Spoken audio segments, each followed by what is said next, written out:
Breaking tonight, President Trump not slowing down after a whirlwind week in the White House, and neither are the protesters. Hello and welcome to Justice. I'm Judge Jeanine Pirro. Thanks for being with us in our nation's capital tonight. We begin with breaking news. Hundreds of people at New York Kennedy's airport and other airports protesting at this hour. They're demonstrating against the detainment of refugees who are being held after the president's executive action cracking down on immigration from Muslim-majority countries. We'll talk about all of this with Rudy Giuliani live in a moment. Plus, I'll take you inside Kellyanne Conway's White House office for a two-part interview tonight. But first, my opening statement. Like it or not, our laws are about to be enforced. Those who live in sanctuary cities that harbor illegals are now teed up to lose federal law enforcement funding and protection. And each and every one of you has a decision to make. Everyone in those 300-odd sanctuary counties and cities. So, what's more important to you? Would you rather protect illegals who flaunted our laws to come here and some who committed crimes while here, or law-abiding American citizens who shouldn't have to lose police protection because they happen to live in a sanctuary city? Now, if you believe in America and everything we stand for, it's time to demand an end to these criminal enclaves. In his first whirlwind week, President Trump signed an executive order directing the withholding of grant money from sanctuary cities who refuse to comply with federal immigration laws. The re-implementation of secure communities, where state and local governments share fingerprints to help actually identify undocumented immigrants, to force other countries to actually take back criminals by using leverage like withholding U.S. visas, and a new victim program for Americans who have been victimized by illegals, and now weekly statistics of Americans victimized by illegals living in sanctuary cities, and finally, an end to the Obama policy of catch and release at the border. So, you can march and you can hate and you can shame and you can demonize the 45th president. But I've got news for you. Law and order is back in the West. And namby-pamby liberal mayors like de Blasio in New York, Ed Lee in San Francisco, and Rahm Emanuel in Chicago, who say their policies simply improve relations between the immigrant community and law enforcement, are now putting American citizens in jeopardy of losing law enforcement protection. Now, I admire the kumbaya goal of community law enforcement identifying criminal activity by illegals, but it doesn't work. 32 years as a prosecutor, judge, and DA in a county of about 1 million tells me otherwise. Case in point. An illegal beat up and robbed every Friday, every payday. I never heard a word about him. I only found out about him when his illegal immigrant robber finally killed him brutally. He was more afraid of the illegal than he was of the police. So, if you're an illegal and friends with a local cop and you don't get deported, great. But that doesn't mean that you're going to rat on another illegal. Do you really think that one illegal is going to turn in another illegal, especially when they both live in a sanctuary city? The victim knows that the criminal illegal is only going to be cut loose anyway. The sanctuary city promised not to deport him and the illegal. And an illegal smart enough to avoid apprehension to get here in the first place knows that the criminal illegal has a sanctuary haven forever. So why even have a sanctuary city in the hopes of improving relations when an illegal is more afraid of the other illegal than he is of the police? and so is never going to risk turning in another illegal who will be free to come after him. The whole thing is a farce. And by the way, for those of you who want to protect illegals and get them to cooperate with law enforcement, you don't need a blanket sanctuary city. The law is already in place. It's called a U visa. I used it as DA. If you're illegal and you want to report a crime, this is a visa that protects you and allows you and your family sanctuary from deportation. It's already the law. So in the end, sanctuary cities are safe havens for criminal aliens and not their innocent victims, legal or illegal. Juan Lopez Sanchez, deported 5 times, a career criminal, the one who killed Kate Steinle, admitted he actually came to San Francisco because it was a sanctuary city. How many parents do we have to parade in front of you to show you the loss of lives by those protected by these liberal mayors? And now, Mexico gets in the mix, and they say that a wall and a crackdown on illegal immigrants is an affront to Mexico. Really? They actually want us to have sanctuary cities. I have an idea. How about Mexico pay a tax on the billions of dollars that are sent to them by the illegals working here? Or better yet, maybe Mexico should change their laws so that if you cross their border illegally, you aren't sentenced to 10 years in jail. And what makes Mexico think they have a superior right to protect their sovereignty than we do? So enough of this benign-sounding sanctuary city nonsense that protects criminals. At what point do we stop the killings and the violence? Are you actually willing to risk it all to protect the criminal illegal? And who would you put in that spot? Who would it be okay to lose? Your son? Your mother? Or as Steinle did, his daughter, Catherine, who died in his arms as she walked along the San Francisco pier with him? And to all those mayors like de Blasio in New York, like the ones in Los Angeles and D.C., who say they won't retreat as a sanctuary city, my question to you is this. Who put you in office? Who did you take an oath to protect? Do you understand that the first order of government is the protection of its citizens, American citizens? That's your job. So you have a decision to make. Are you willing to lose law enforcement dollars that pays for the cops in your city to protect Americans in your effort to resist the deportation of criminals who are here illegally? And that's my open. Tell me what you think on my Facebook page or Twitter, hashtag Judge Jeanine. And breaking news just into Fox News Channel. A federal U.S. judge has just granted an emergency stay to temporarily allow people who landed in the U.S. with valid visas to stay in the country. This will affect the people detained at these airports where people are protesting tonight. Joining me now to talk about this is former mayor of New York City and advisor to President Trump on cybersecurity, Rudy Giuliani. All right, good evening, Judge, how are Mr. you? Mayor. I am fine. This just breaking news during my open. Federal judge signing this stay. What can you tell us about it? Well, I think it's, first of all, I thought your opening was absolutely a terrific explanation of what's been wrong with this country for 30 years. Good deal of time that you were district attorney. I was U.S. attorney in the Southern District of New York, and I couldn't get the Immigration Service to deport the criminals who were coming out of jail. They put them on bail and they commit more crimes, and then I'd have to arrest them again. And it's totally absurd. What Donald Trump wants to do, what Homeland Security wants to do under him, is focus on the criminal illegal aliens and get them out of the United States. Who possibly could object to that?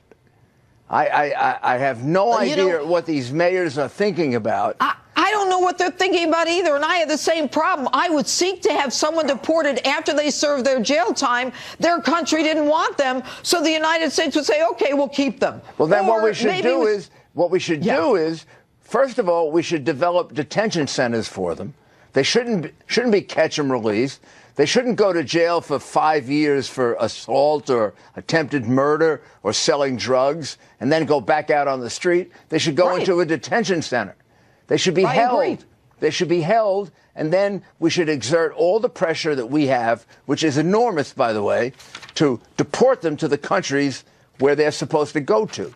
Because in fact, in the executive action that President Trump just signed, he talked about limiting visas from those countries that refuse to accept criminals back to their countries. They say, these countries that say, oh, no, he's too dangerous for us to take back. Well, here's the deal. Now we're going to pull you by the short hairs. You can't come here. But that makes perfect sense. And now we've got a president who gets it. Thank goodness. That actually describes his whole first week in office, which is negotiating in the best interest of the United States of America, not the rest of the world, but protecting our citizens from what's happened with illegal criminal immigrants and in a lot of other areas.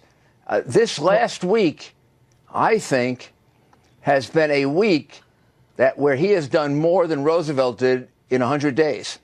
I don't think there's any question. He not only hit the ground running, he's been airborne since the first 24 hours. He doesn't sleep.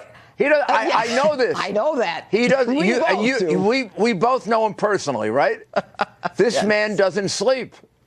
It's unbelievable. But I want to ask you about this ban. I want to ask you about this ban and the protest. Does the ban have anything to do with religion? How did the president decide the 7 countries? I understand the permanent ban on the refugees. Okay. Talk to me. I'll tell you the whole history of it. So when he first announced it, he said Muslim ban. He called me up. He said, put a commission together. Show me the right way to do it legally. I put a commission together with Judge Mukasey, with Congressman McCall, Pete King, whole group of other very expert lawyers on this. And what we did was we focused on, instead of religion, danger. The areas of the world that create danger for us, which is a factual basis, not a religious basis. Perfectly legal, perfectly sensible, and that's what the ban is based on. It's not based on religion. It's based on places where there are substantial evidence that people are sending terrorists into our country. Well, let me ask you this. When I was kind of surprised to see that Saudi Arabia and Pakistan are not on the list. And yet, we know that the San Bernardino attack by Syed Farouk and Malik, I think her name was Tashfeen Malik, she was born in Pakistan and then came through Saudi Arabia. So, I mean, why were some of those countries left out? I'll tell you about Saudi Arabia. Saudi Arabia is going through a massive change. I think the kingdom, particularly under the new prince, has a real understanding that we're dealing with a massive radical Islamic terrorist problem. It is not the old Saudi Arabia. This isn't the Saudi Arabia of 2000, 2001, 2002. President Obama is dealing with a new Saudi Arabia, which is President Trump. President Trump, rather, is dealing with a very different Saudi Arabia than President Obama was dealing with, and a Saudi Arabia that has much closer relationships with Israel and with us if we know how to use it correctly. Pakistan, I would have to know more about. That troubles me a little bit like it troubles you. All right. Mr. Mayor, I can't believe I'm not in New York tonight. You and I are always trying I don't know. to We miss each other all the time. All right. It's good to see you, though. Thank you so much. Thank you. And anytime. Thank you. Time for a different opinion. Joining me now is former foreign policy advisor to Barack Obama presidential campaign, and former State Department official David Tafuri. All right, David, good to have you on the show. Thanks for having me. The first time. Okay, now we just found out that a federal judge has put a ban, or a stay, I should say, on the president's ban. And it's a temporary stay. Do you know who the judge is, the federal judge who put the stay on the ban? I don't. I learned about this from watching the beginning of your show, and I tried to look really quickly. Maybe we can find out who put the temporary stay on that. But what is your opinion of this ban, and are you surprised that the stay has been implemented? Talk to me. This executive order is a mess. The reason is that it doesn't accomplish the U.S. interests in protecting us from terrorism. Let me give you an example. This bans visits from people from 7 different countries. But the last terrorist attacks in the U.S., San Bernardino, which you mentioned, Orlando, the New York, New Jersey bombings, the people who did those terrorist attacks didn't come from any of these 7 countries. They weren't included at all. And yet the ban is actually too broad. It prevents people like Tashfeen Malik.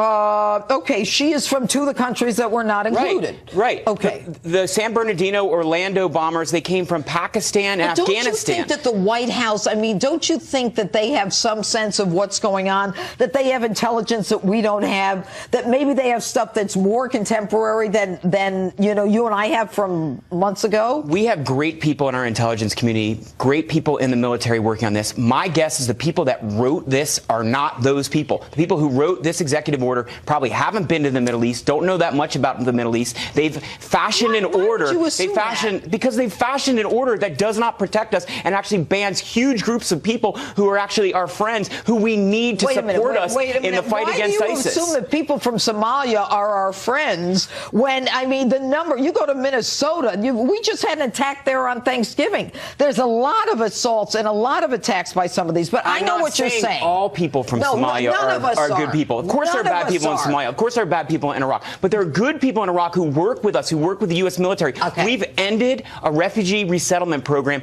that was designed to reward the Iraqis who helped the U.S. military in the fight against ISIS. Let me give you an example. I served in Iraq in 06 and 07, the height of the war. I had 2 Iraqis who helped me. Their lives became in danger because they were helping Americans.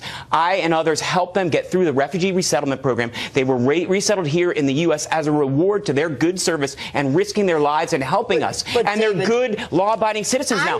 Every single military person, who's served in Iraq or Afghanistan or anywhere else in the Middle East will tell you that we need a refugee resettlement program. We need to reward the people who help us. We got to go. Just so you know, there are exceptions on a case-by-case basis, and I suspect that that's the kind of guy, just like the guy who was the translator for the Army, former U.S. Army translator, got in today. The order makes it clear. But he got stuck for a couple of days. You know what? Deal with it. We're in the middle of a terrorist war. There are women and kids stuck at the airport. Why fashion an executive order that prevents grandmas from coming to the U.S.? You know what? It's just like they told us grandmothers were coming from Central America, and they were all teenagers and men. But anyway, David, I love having you on. You're smart. We'll have you back. David Tafuri. All right, next, more on the breaking news from the nation's airports. Plus, one-on-one in the White House with the president's right-hand woman. She's talking tough on immigration. You have an entryway here, but you can't break the law and then allow these liberal elites to tell everyone, Jeanine, illegal immigrants are here to do the jobs Americans just want to do. My interview with Kellyanne Conway from inside her West Wing office is next. You can't miss it. Stay right where you are. Welcome back to Justice. Another live look at Kennedy Airport in New York. One of several seeing protests tonight. A federal judge has just granted a stay to temporarily allow people who landed in the U.S. with valid visas to stay in the country. This will affect the people detained at these airports where people are protesting tonight. Meantime, I'm here in Washington this week because I visited the White House and had the opportunity to sit down with Counselor to the President, Kellyanne Conway. Take a look. It's been a whirlwind week. I can't even believe that it has been a week given all the president's done. How do you feel? It's classic President Donald Trump style there, Jeanine. It's exactly who he's been in business, as a candidate, as president-elect, and now president. He's all about action and impact. I mean, Washington is just not accustomed to somebody who comes here owing them nothing and owing the American people the opportunity to make good on those promises and those plans. And he's done everything from job creation to wage boosting to protecting us from radical Islamic terrorism by putting out extreme vetting, from swearing in a couple of the cabinet secretaries. Let's just throw in a visit from the UK's Prime Minister for good measure, calls with heads of state. It's just remarkable to watch him in action, and it really makes us all step up our game. Do you get the sense as you watch him, and I've known him for many, many years, that there'll come a point in time when some of his staff will say, I don't know if I can keep up with this man? Oh, sure, but too bad for us. Too bad for us. I've always thought, even when I had my own research company for 21 years, that the boss should always work the hardest. You know, your name's on the door, you're in charge, so work the hardest. But he puts that at a different echelon altogether. But you can't help but want to meet and exceed his expectations and try to at least keep pace with his thinking, with his activity. It's a joy, and the country's responding. You know, you see some of the haters out there, but no mind, because he's their president too, and he's doing things that will help them as well. What I want people to know is that for every loudmouth hater you hear, there've got to be 10 or more people now who are calling and emailing and writing and stopping and saying thank you to any of us, to him, to tell him thank you. People feel there's a new vibrancy, a new buoyancy, a new opportunity. He's not just changing the tone in Washington, he's changing the whole content. And the whole idea of his doing what he said he would do is just kind of stunning to the American people. Well, oh my goodness, not only is he doing what he said he would do, but he's doing a lot of it in the first week. Okay. But let's talk about what happened with Mexico and the talk now of possibly a 20% tax on some of the goods coming from Mexico, and then, you know, critics saying, well, that, whether it's 20 or any other number, I think Sean Spicer may have suggested 20, that burden may ultimately be held by or burdened on the American people. Is he running this, like he, the president, like a business? Sure, he can run the country like a business, but he also knows it's a country. On Mexico, what our press secretary Sean Spicer said is one of the possible options. Our chief of staff, Ryan Speebles, has said the 20% tariff is on the buffet of options. And that's the way leaders look at things. They say, what are all the possibilities here? I want to weigh the consequences, the options, the possibilities before I make a choice on behalf of the American people. Who needs the other one more? Does the United States need Mexico, or does Mexico need the United States? Well, if you look at the trade imbalance, $60 billion of a trade deficit each year, and you see these statistics, Jeanine, that the greatest source of revenue for Mexico appears to be money that Mexicans in America send back to Mexico. Well, then let me ask you, why is it that the Mexicans seem so put off by the idea of the United States as a sovereign nation putting up a wall, the United States saying we do not want illegal immigrants here, the United States doing what it can to stop illegal drug cartels from coming into this country, and the United States from taking care of its own borders and preventing people from sending money into another country? Well, they're just not used to it. But look, Donald Trump has said as president that he will put America first. And 65% of Americans say that they really like and agree with that as one of his plans, as one of his mottos, if you will, America first. That was in a poll this week that was released. And there's something to that. People know what that means. It means that we're a sovereign nation, and sovereign nations must have physical borders. And we as a nation, as the president said in his inaugural address, we have spent billions of dollars helping other countries protect their own borders and their own sovereignty. And we're not doing it here. It's just common sense to a lot of the American people. We want to have a good relationship with all of our neighbors, Canada, Mexico. President Trump said on Friday in his press conference with the Prime Minister of the United Kingdom, Theresa May, he said, we'd like to have good relationships with all countries. Probably won't happen, but we'll try. And that, of course, includes Mexico. But this is all about being fair to the American people, to the American borders, to the American worker. Well, then why do you think that there are some mayors from the large cities, American mayors, who are like, we want to protect the illegals and we're willing to risk the loss of federal block grants, law enforcement monies? What is that about? It seems to be a sort of misread on the public mood, first of all. Are they really serious that they're going to harbor and, quote, protect illegal immigrants like the man who murdered Kate Steinle in front of her father? in San Francisco almost 2 years ago. That poor woman should be a household name across this country, and we should hold her up as a symbol of everything that's wrong with sanctuary cities. And if people say, Judge Jeanine, well, that's just one example. We have many examples. At the Department of Homeland Security this past week, President Trump stood along with these angel moms, all of whom have lost their children to illegal immigrants who should not have been here. And so that is not all illegal immigrants, that is not most immigrants in this country. But these mayors saying that they're going to put the protection of illegal immigrants above the protection of their own people and their own city's resources, they're flagrantly flouting the law. Exactly. And we should think about what that means. Maybe some are making political statements, maybe some really believe that they're protecting the illegal immigrants, but those folks broke the law. You want to be in America? We've got the most generous immigration laws in the world, and we have big hearts as well. We're compassionate. Go stand in line. Go do it the way our ancestors did it, and most people's ancestors did it. You have an entryway here, but you can't break the law and then allow these liberal elites to tell everyone, Jeanine, illegal immigrants are here to do the jobs Americans just won't do. You know what many Americans have stood up and said, particularly given the Trump effect on this issue? Excuse me, I will do that job. I want to do that job to support myself and my family, but I'm not doing it for $5 an hour under the table.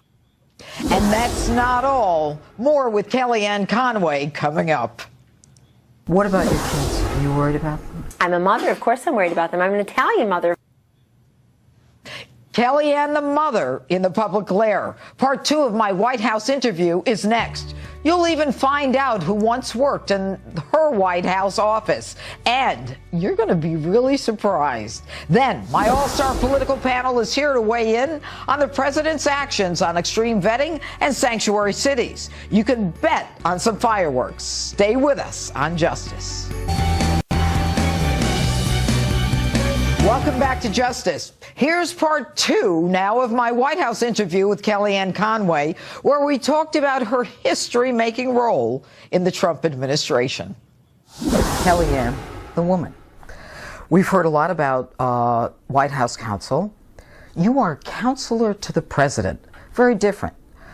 Don McCann is White House counsel. Your job is very different. Yes. Very unusual. You're sitting in an office, which I'm yet to decorate. I'm terrible. I can't decorate, design, or draw anything. But I'm sure my kids will start hanging things on the wall soon, Judge. But this is an office that was previously occupied by Valerie Jarrett, very close, if not the closest advisor to President Obama. And before her, Karl Rove.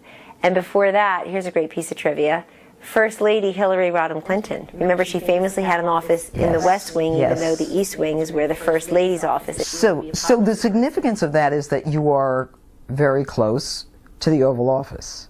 Yes. How far is that? Well, more importantly, I'm very close to the president. I think we're in close. Well, it's a floor below. He's right below. Do you have like a winding staircase? No, but I can get there in. I can get there. I can get there in 12. I can get there in 12 minutes. Scandal's one of the only shows I watch on TV. Yeah. I can get there in 12 minutes, 12 seconds. I can get there in 12 seconds. I've done it in 3.5-inch heels. I'll show you. What's it like the first time you came in? Let's talk about personal.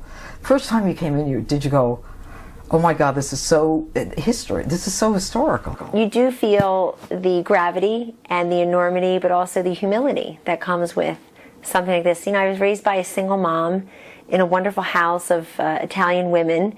And I think that it's the American dream writ large in many ways, but I think Donald Trump's ascendancy to the presidency is the American dream writ large.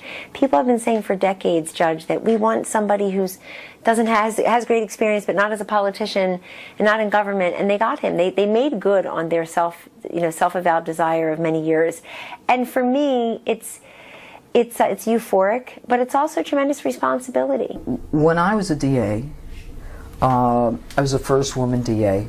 There were a lot of people who had trouble just with the fact that I had bodyguards, security. There was a lot of resistance, a lot of hate, a lot of criticism, and that was in the 90s. What is it like for you now? You know, there's Sean Spicer, he's in front of cameras, and Reince Priebus, and yet you're the one that people are focused on. Why do you think that is? Why do you need round-the-clock security? Well, there have been threats to me and my family, and I have 4 small children, 12, 8, and 7, who don't deserve to be a target of anything but love and affection and to have a normal childhood like anyone else. And it turns out that there are people who have a problem with women in power, and many of them are women, unfortunately. I mean, look at the ridicule I faced by wearing a Gucci coat to Donald Trump's inauguration. I have to laugh because he thought it was a beautiful coat. I got lots of compliments on it at the Pentagon. Man, you worked so hard for so long. First woman to get a president elected. You're not entitled to wear an outfit that you think is patriotic. Whose business is it? Well, frankly, it's no one's business, right. And that's one thing I want everybody to know. They all pretend that they're so independent-minded and we're such part of the sisterhood and we're all locking arms together. And it turns out it's not true. And I very tongue-in-cheek said to a reporter this week, hey, I apologize to the black stretch pants wearing women of America for adding a pop of color and panache to the inauguration. Yeah, red, white, but they made blue fun of me, while we're everything from Paddington Bear to you should be a Barbie doll to. But I just want them to know you're wasting your breath because there's no way anyone is going to redefine or unravel me in 140 characters or less. Why do women feel better about themselves by putting someone down? We really have to reflect upon that. And I reflect upon it less as counselor to the president because it's not relevant. I reflect on it as a mother of 3 daughters who are 12, 8, and 7. And I've been trying to teach them, be impervious to your naysayers and critics and just focus on who you are and what your value is. And it's just so ironic to me that we spend billions of dollars a year on self-help books and strategies for self-growth and everything. How about just being kinder to each other? How about just being a better friend? Listen, you want to walk around in your yoga pants all day? That's your business. But don't insult me just because I added a little class to the inauguration. What about your kids? Are you worried about them? I'm a mother. Of course I'm worried about them. I'm an Italian mother. Of course I'm always worried about them. Jeanine, eat more, honey. Brush your teeth. Say your prayers.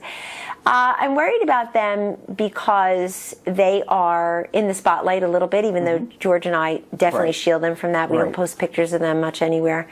And they're big Trump fans. They've met the president, of course, and I think they really feel the blessing of being able to know what their mom's, what their mom's role is as part of this team. The other thing is they're all so different. They all reply so differently. My daughter Charlotte left me a note that I keep right there. She's 8. I love you, Mom. Thanks for saving the country, and I can't wait to see you be the first female president. She doesn't realize all I was doing was preserving her ability to be the first female president. My son, the day out, he's 12, the day after the election, said, Mom, I just want to know what data analytics you and your team had that made you see something in Wisconsin and Pennsylvania that the others did not, because we kept sending back. We had a big digital and data team, and all of you kept sending back Pence and Trump to Pennsylvania, Wisconsin, Minnesota for that matter, Michigan.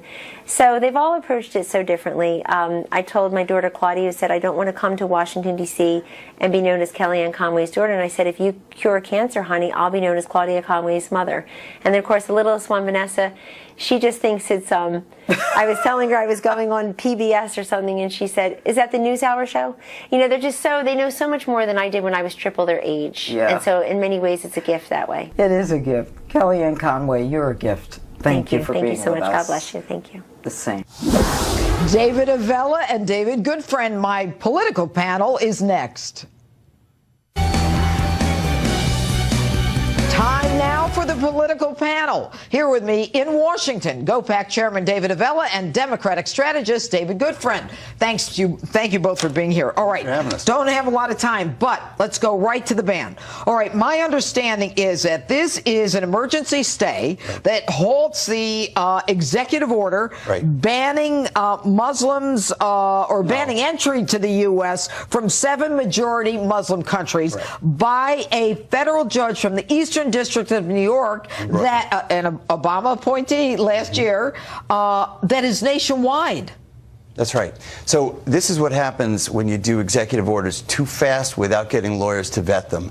I happened to help write executive orders when I worked in the White House. Well, you mean the ones that Donald Trump is taking back? But let's just talk about this. No, I worked in the Clinton White House, and what I can tell you is this is exactly the problem with a disorganized White House. He's doing this stuff to say I'm getting it done. The problem is when a federal judge looks at the law and undoes it, he hasn't gotten anything done. You know what? With all due respect, David, I don't want to go into trashing anybody. I want to talk about a judge is authority to do a national stay as part of this emergency stay. When President Obama's dreamers executive order was stayed by a federal judge. Remember when all those Republican attorneys general sued? Right. That was also... That was national in scope. It was national in scope. And sometimes what that means is the district judge can look at, as applied, it's violating, in this case, the due process clause of nationwide. Nationwide. Okay, David, do you think that there's a chance, as you know, an emergency stay is something that requires, as one of the elements is a probability of winning. What do you think of this ban on this? It's a 120-day ban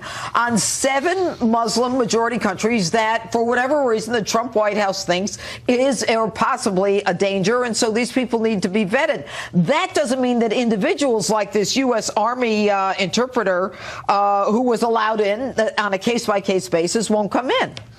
You had Rudy Giuliani on earlier. Trump has had a number of people, even at the Heritage Foundation, that helped him work on this ban so that we know who's coming into this country. So, look, there is probability that as it continues to go through the judicial system, it does get upheld. But look at all of what he has done this week, whether it's this, whether it's telling the generals to have a plan within 30 days on how to defeat ISIS, whether it's border security, all of it's focused on what he said he was going to do during the campaign, which was make Americans secure and safer. Okay.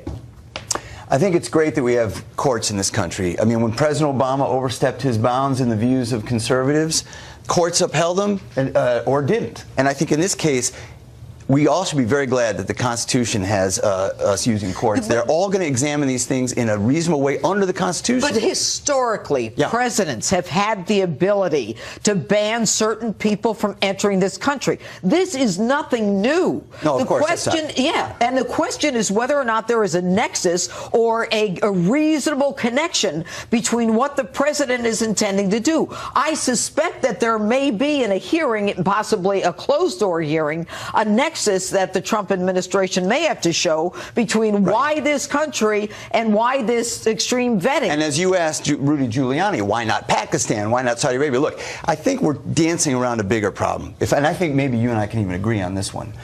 Part of the problem here is that we don't have a really good immigration system to begin with. And a majority of senators, Republicans and Democrats, passed an immigration compromise that died in the House. We ought to bring that back. We ought to reform our immigration system. This is exactly why. But I'll tell you exactly what that means. Our border is secure, so that we know who's coming into this country. I don't want to do comprehensive immigration reform. What I want to do is, I don't want to hear about that. I want to talk about the dangers to Americans by those either people coming here to hurt us. Look, we're dealing with a global problem, and that is ISIS. Whether they are seeking to engage these lone wolves in this country through social media or coming here, or children of refugees who are killing us. And it looks like we just got the wrong countries. We just got the wrong countries. All the things I don't know. mentioned. How do we know? Do we know the intelligence? There is much belief that those are the countries, though, where the foreign fighters who are going out of the war-torn areas are going into those countries and then coming here. That's where experts would say that's why those 7 were picked. But it also goes back to why we need to have good border security. We have to know who is coming into this country. No one has a right to come into the United States of America. You do not have that right. Last word, fast. Yes, I like it. Yes, no. I'm right. There's a system that has to be, you have to follow to get in here. We all agree. They have to follow. All right, because of breaking news, we had a short discussion, guys, and I apologize for that. Judge. David Avella, David, good friend. Thank you, guys. Thanks so much for watching. Greg Gutfeld show us next. See you next week. We're saying goodbye from the Capitol, Washington.